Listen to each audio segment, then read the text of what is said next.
Infelizmente, algumas pessoas vão ter que morrer. E elas vão morrer. Colocar dinheiro na galera, meu irmão, acabou. Acabou, a gente reduz o crime drasticamente. Eu discordo. A segurança pública, é necessário a gente falar sobre ela, mas é que não é só... Não, concordo plenamente. Segurança pública. Sim, sim. Porque se a gente falar só de segurança pública, velho, a gente vai fazer um massacre. É literalmente um massacre a gente vai fazer. Mas tu tem noção de que, eventualmente, esse massacre vai acontecer e ele precisa acontecer? Porque não existe outra forma de fazer isso? Eu acho que ele não precisa acontecer. Precisa acontecer. Ele precisa e ele vai acontecer. Eu acho que não precisa. Como que seria? Talvez... Você agindo em todos os setores. Parar de entregar o país igual a gente entrega. Parar de fazer privatização de merda igual a gente faz. Parar de ser entreguista. Né? A gente realmente investir de verdade. Isso aí dá, isso aí traz retorno financeiro. Um projeto nacionalista. Pô, meu irmão. Isso aí se você colocar dinheiro na galera, meu irmão, acabou. Acabou. A gente reduz o crime drasticamente. Eu discordo.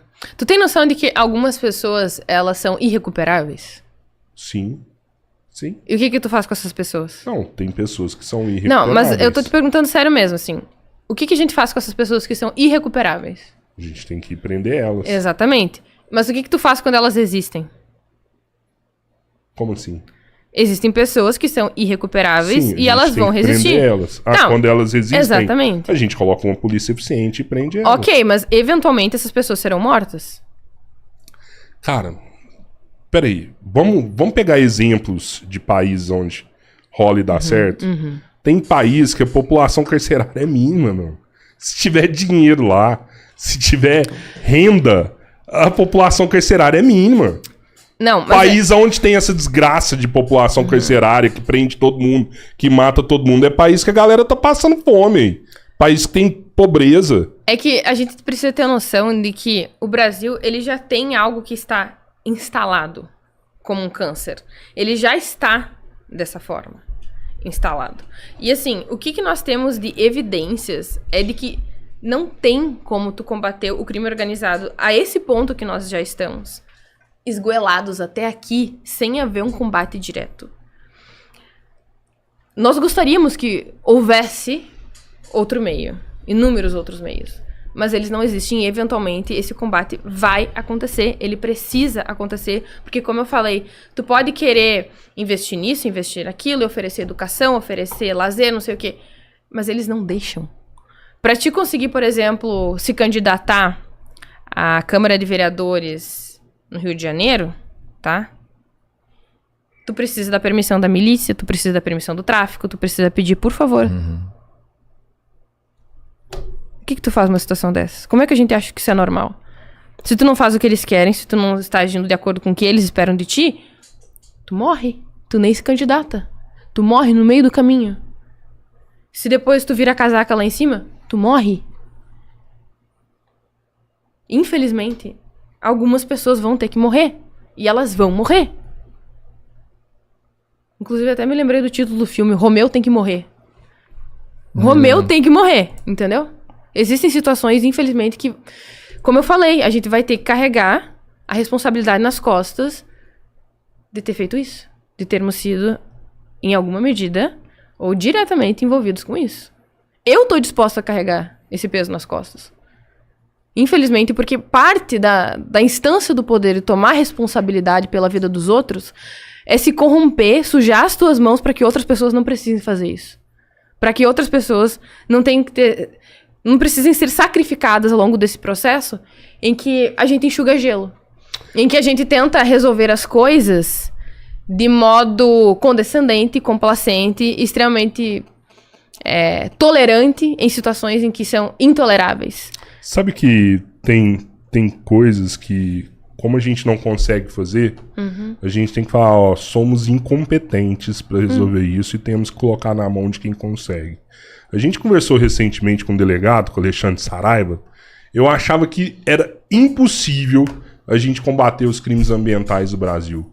Que era impossível a gente acabar com o tráfico de madeiras no Brasil.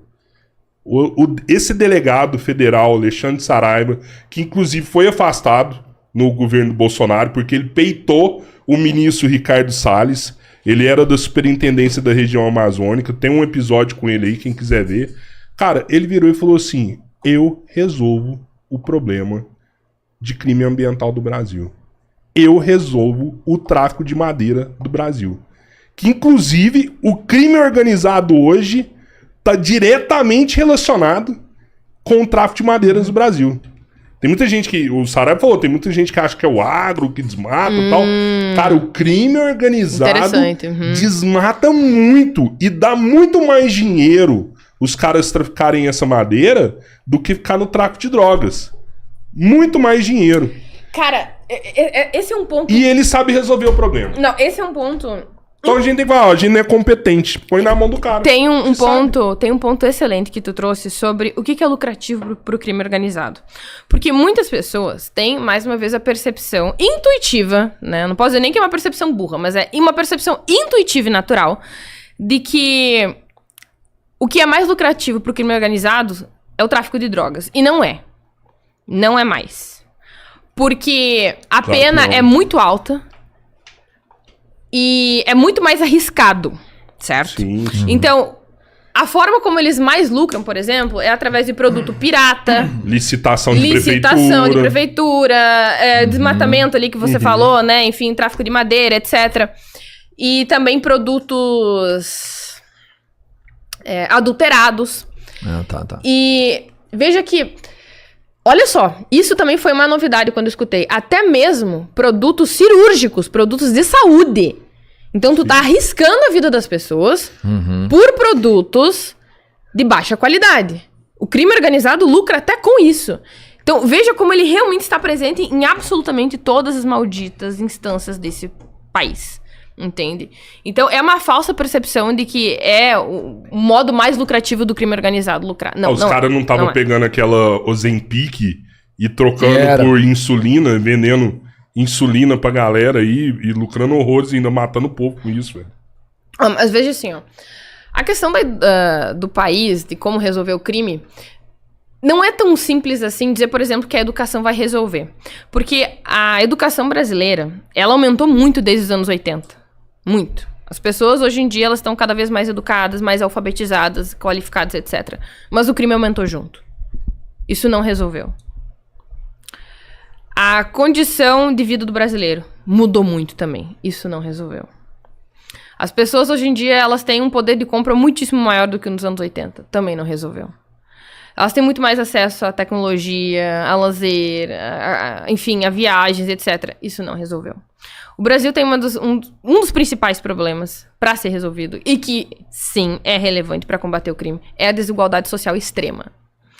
E aí, essa é uma das questões muito relevantes que geralmente o liberbobo ele não vai reconhecer. O fator inveja gera esse tipo de coisa também, esse fenômeno social. O ser humano, ele tem certas motivações primitivas, básicas e que vão mover as pessoas. Então, é acesso ao sexo, é acesso ao lazer, é acesso ao prestígio, ao poder, à liderança. Essas pessoas, elas querem isso. E quando elas se percebem em uma situação em que não existe outra maneira delas conseguirem competir igualmente ou razoavelmente à medida do seu esforço em um país como o Brasil, muitas delas escolhem um crime marginal. Elas escolhem um caminho marginal. A inveja ela é muito relevante nisso. Inclusive, tem alguns estudos a respeito disso, de que geralmente a pessoa, quando ela ganha 50 e todos os seus pares ganham 50, ela tá bem. Mas se de repente o seu vizinho tá recebendo 100, ela começa a ficar triste.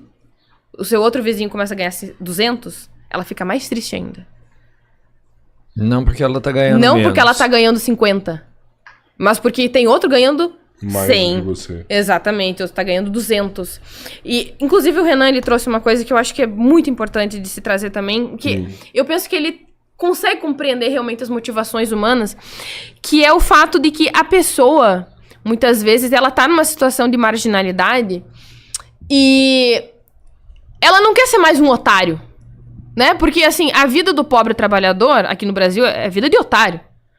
Nós somos otários aqui, a gente leva a vida de otário. A gente tá trabalhando, a gente está estudando, se esforçando, se qualificando pra algo que não necessariamente vai compensar. A gente sabe disso. Inclusive porque tu pode ser assaltado, inclusive por causa de inflação, inclusive por causa de corrupção. A gente leva a vida de otário. O cara que tá lá no crime organizado, ele não quer levar a nossa vida de idiota, vida de otário, de ser passado pra trás, ficar trabalhando feito um burro na roça, um animal, e não ser recompensado por isso. Essas pessoas, elas querem ter poder, elas querem ter dinheiro, elas querem ter glória, elas querem ter prestígio. E o Brasil não oferece isso pra gente. Ele não oferece essa perspectiva de futuro que seja correspondente ao nosso trabalho.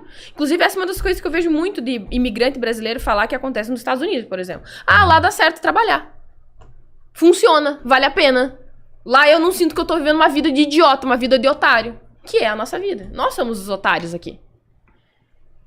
E a gente precisa oferecer essa perspectiva pra essa pessoa. De que sim, ela vai poder trabalhar, estudar e crescer e competir. E ter prestígio, poder, glória, liderança. Mulheres. Descansar um dia, 2, né? Exatamente. Entendeu? Então, não basta educação. Não basta iluminação no poste, embora seja eficiente, por exemplo, para reduzir a taxa de assalto. Tem muitas outras coisas que devem ser resolvidas. Agora, tem a questão do combate direto com o crime organizado, sim, que é pou. Tem a questão da desigualdade social, tem a questão da cadeia produtiva, que é extremamente simplificada, tem a questão da educação. São muitas coisas que precisam ser resolvidas. Mas a gente não pode tentar ficar de ficar enxugando gelo, sabe? Fazendo carinho no monstrinho, achando que ele vai se dobrar diante de você. Ele não vai. Algumas coisas, infelizmente, demandam um esforço muito mais direto. E, eventualmente, vai ser sanguinário, sabe? Enfim. Curtiu o vídeo e quer ver mais análises como essa? Então, corre lá no canal MB Live TV e não perca nenhuma das lives, de segunda a sexta. E para ficar por dentro de mais cortes excelentes, inscreva-se no Treta no Congresso.